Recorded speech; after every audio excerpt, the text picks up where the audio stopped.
Hi guys, it's your girl Boss Lady. Welcome back to my channel. Thank you guys for tuning in. Today I'm gonna be showing you my pork trotters recipe on recipe. So yeah, I just really washed my pork trotters clean like that, and then I added about a tablespoon of flour to it just to help me when I'm browning it. I'm gonna show you how to brown it. So I added about a tablespoon of flour, then I just kind of mixed it through so that it gets to each and every piece. Then now I'm just gonna sprinkle about a teaspoon of paprika. I love paprika, gives a good color to food. So this is just what I'm gonna do. Mix that through together. Mix that, make sure that that paprika gets to every piece of meat. Then I add in some salt. When I put salt in my food, I put a lot. Of course, that's gonna depend with how much meat you have, but I mean, I put a lot. I hate it when I cook and then somebody tries to add salt as if like my food is not tasting good. So let me just compensate with some salt. I put enough salt, and yeah, also because I cook for a salt lover. And then the other thing that I'm just gonna quickly add in there is my 6-gun grill seasoning. I use this for almost everything. So I added my 6-gun grill. It's I think it's about a tablespoon of it. So then I just kind of like try as hard as possible to make it reach every piece of meat. You can mix anyhow you can.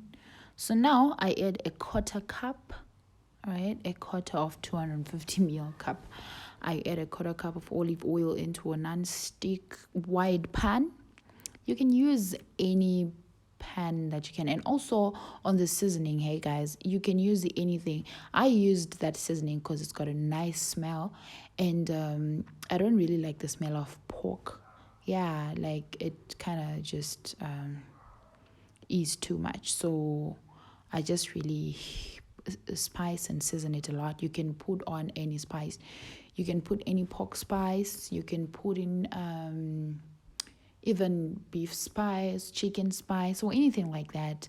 Like, it really doesn't matter, guys, unless maybe you're cooking for people who react to chicken stuff or whatever.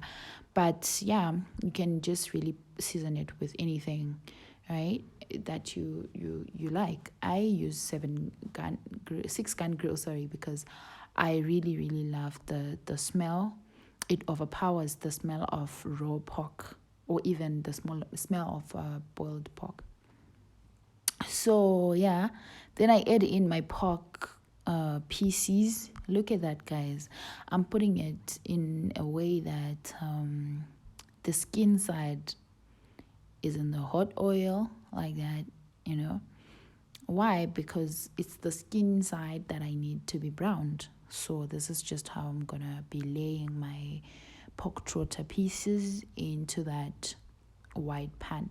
You can use anything, even a pot or anything like that, but you just have to be like frying it, turning it regularly so that it browns on both sides. So you don't really need this wide pan. I just really love using my non-stick pan for this, but you can just really use any pot with a wide surface preferably.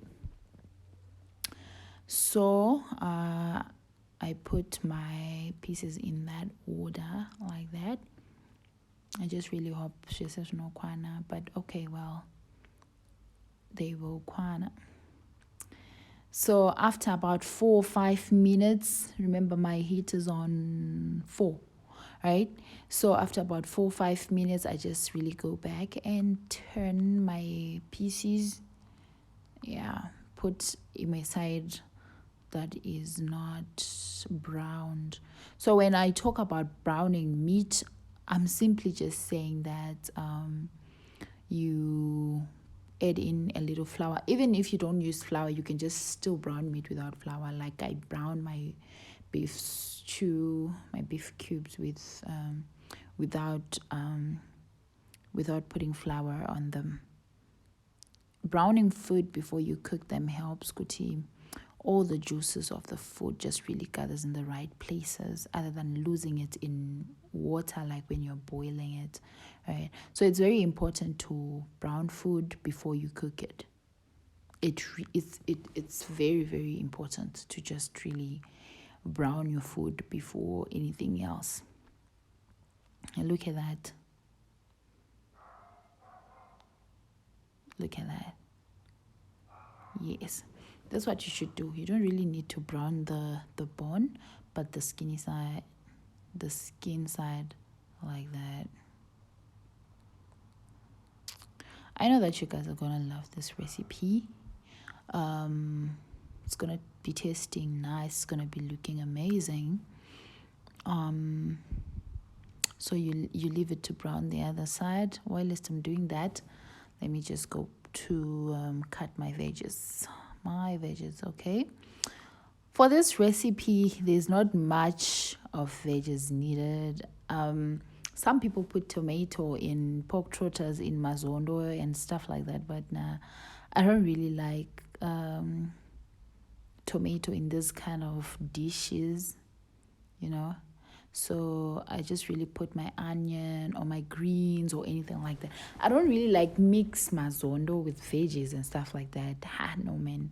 I don't really like it that way. I just put my onion, like, I just put a lot of it. Like in this case, I put a whole medium-sized onion. Yeah. Because it's got its own flavor that is unbeatable in this kind of dishes. So whilst my meat is browning, while it's doing its final browning, I'm busy with my onion. Oh, okay, I actually added 1.25 onion. So in this recipe, you have to put a lot of onion because this onion is gonna boil for a long time. So you need to like kind of put a lot of onion. And then now that's a beef cube. I love beef cubes. They are stronger than any other cubes, whether it's chicken, whether it's oxtail cube, whether it's what. So I just really use my beef cubes on almost all my dishes. Yeah, then I just really kind of slice that like that. Yes, like that. I'm not good with that knife thing, of being dramatic and stuff about it. So yeah, that's what I do. And then I don't have chili flakes. I realized that I don't have chili flakes. So that's a dry chili. I used two big chilies. Yeah. So I just really sliced my dry chilies like that. Imagine those are the only veggies that I'm gonna be using. My onion and my chilies. I put chilies in everything, like literally everything. I love chilies. So going back to my pot, I'm just gonna check if it's not burning or anything like that.